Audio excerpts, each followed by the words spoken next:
Welcome back. Well, Sigachi Industries is on our radar after the company reported a solid set of numbers in the quarter gone by, 36% growth in the profit figure and 38% jump in terms of the revenue.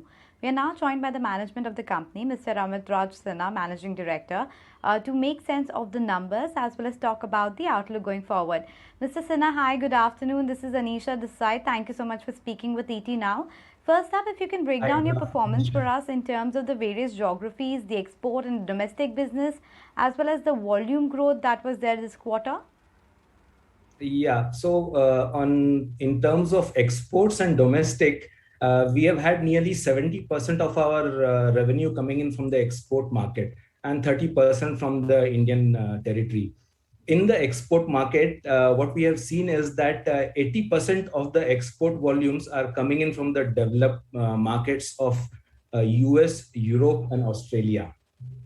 So that's a big comfort because it's from the the developed markets.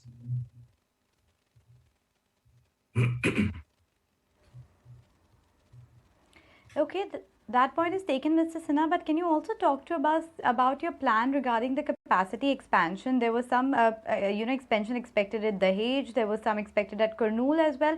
If you can give us an updated timeline on when these capacities will come online. Yes, yes. So for the two brownfield projects, we are on schedule for the Q4 FY23. So that's approximately 1 year from now. We should be in a commissioning phase. So things are on track for the two brownfield projects. For the greenfield projects, there are certain approvals which are underway, and very soon we should be commencing the ground activities. Okay, that's good to hear, Mr. Sinha, but also talk to us about the change in the product mix because going forward, the food and cosmetic business was expected to contribute a lot more. Will that have an impact on your margin as well? And overall, is this kind of growth rate in terms of the revenue growth of 40% and margin expansion, can that continue for FY23 as well? Yes. Coming back to the segmentation, we are pushing forward for more of food and cosmetics, and that definitely has better margins because that is the way the market is. Right now we are probably at around 80-85% of pharma nutra and the rest being contributed by food and cosmetics. Going forward, we see this increasing to nearly 30% in the next financial year.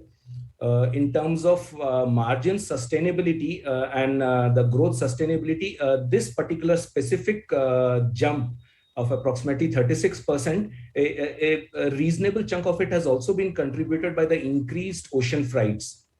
Ocean freights, like for example, a couple of maybe a year back, we had ocean freights to Melbourne at around 800 to 900 US dollars.